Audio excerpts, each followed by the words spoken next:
30 ನಮ್ಮ TM ಚೌಟ್ರಿ, ನಮ್ಮ ಸೋಮೇಶ್ವರ ಪಾಳ್ಯ TM ಚೌಟ್ರಿನಲ್ಲಿ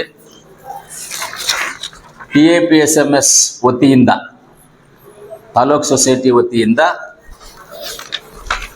pesticides ಅಂದರೆ ಔಷಧಿಗಳ ಬಗ್ಗೆ ಕೆಲವು ರೈತರು ಅಂದರೆ ನಮ್ಮ ಮುಳಬಾಗಿಲು ತಾಲೂಕಲ್ಲಿರ್ತಕ್ಕಂಥ ಮಾವು ಬೆಳೆಗಾರರು, ಮಾವಿನ ತೋಪು ಯಾರ್ಯಾರು ಇಟ್ಕೊಂಡಿರ್ತಾರೆ ಅಂಥ ರೈತರನ್ನು ಕರೆದು ಅವ್ರ ಹತ್ರ ನಮ್ಮ ಸಂವಾದ ಮಾತುಕತೆಗಳು ಏನಂದರೆ ಯಾವ ಔಷಧಿ ಹೊಡೆದ್ರೆ ನಿಮ್ಮ ಮಾವಿನ ಬೆಳೆ ಚೆನ್ನಾಗಿ ಬರುತ್ತೆ, ಎಷ್ಟು ಟೈಪ್ ಹೊಡಿಬೇಕು, ಯಾವ ರೀತಿಲಿ ಹೊಡಿಬೇಕು ಅನ್ನೋದು ಒಂದು ಮೀಟಿಂಗ್ ಮಾಡ್ತೀವಿ ಆವತ್ತು ನಮ್ಮ ಈ ಪೆಸ್ಟಿಸೈಡ್ಸ್ ಕಂಪ್ನಿಯವರು ಕೆಲವರೆಲ್ಲ ಬರ್ತಾರೆ. ಮೇಜರ್ ಆಗಿ ನಾವು ಟಾಟಾ ಕಂಪ್ನಿಯವರನ್ನು ಕರೆದಿದ್ದೀವಿ.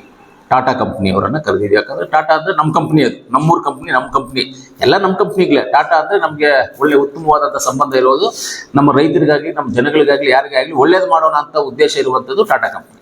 ಆ ಟಾಟಾ ಕಂಪ್ನಿಯವರು ಮೇಜರ್ ಆಗಿ ನಮಗೆ ಅವತ್ತು ಬರ್ತಾರೆ. ಆಮೇಲೆ ಮಾವಿನ ಬೆಳೆಗೆ ಎಷ್ಟು ಔಷಧಿ ಹೊಡಿಬೇಕು, ಎಷ್ಟು ಸಲಿಸಿ ಸ್ಪ್ರೇ ಮಾಡಬೇಕು ಅನ್ನೋದು ಅವರೆಲ್ಲ ಒಂದು ಟ್ರೈನಿಂಗು ಮಾಡ್ತಾರೆ, ಒಂದು ಡೆಮೋನು ತೋರಿಸ್ತಾರೆ ಅವರಲ್ಲಿ.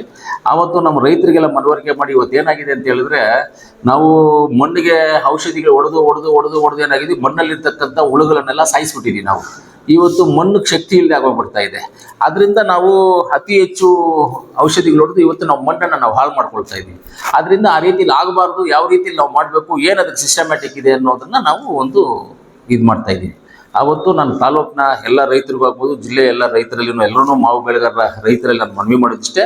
ಆವತ್ತಿನ ದಿವಸ 10ನೇ ತಾರೀಕು ಬೆಳಗ್ಗೆ 10 ಗಂಟೆಗೆ ಶುಕ್ರವಾರ ಬೆಳಗ್ಗೆ ನಮ್ಮ TM ಚೌಟ್ರಿ, ಸೋಮೇಶ್ವರ ಪಾಳ್ಯ TM ಚೌಟ್ರಿನಲ್ಲಿ ಈ ಒಂದು ಎಲ್ಲ ನಮ್ಮ ಡೈರೆಕ್ಟರ್ಸು, ನಮ್ಮ ಉಪಾಧ್ಯಕ್ಷರು, ಎಲ್ಲ ನಮ್ಮ ಅಧಿಕಾರಿ ವರ್ಗದವರ ಒಂದು ನೇತೃತ್ವದಲ್ಲಿ ಈ ಒಂದು ಕಾರ್ಯಕ್ರಮವನ್ನು ಇಟ್ಕೊಂಡಿದ್ದೀವಿ.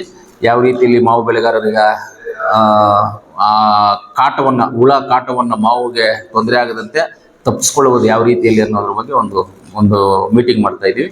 ದಯವಿಟ್ಟು ಅವತ್ತು ಎಲ್ಲ ನಮ್ಮ ಮಾವು ಬೆಳೆಗಾರರು, ಮಾವಿನ ತೋಪು ಇಟ್ಕೊಂಡಿರೋರು, ಮಾವು ಬೆಳೆಗಾರರು ಎಲ್ಲರೂ ಅವತ್ತು ಬಂದು ಅದರಲ್ಲಿ ಭಾಗವಹಿಸಿ ಈ TAPSMS ಸೊಸೈಟಿಯಿಂದ ಎಲ್ಲವನ್ನು ತಿಳ್ಕೊಂಡು ಅವರು ಬೆಳೆಯನ್ನು ಕಾಪಾಡಿಕೊಳ್ಳುವಂಥ ಒಂದು ಪದ್ಧತಿಯನ್ನು ತಿಳ್ಕೋಬೇಕು ಅಂತ ನಾನು ಕೇಳ್ಕೊಳ್ತೀನಿ.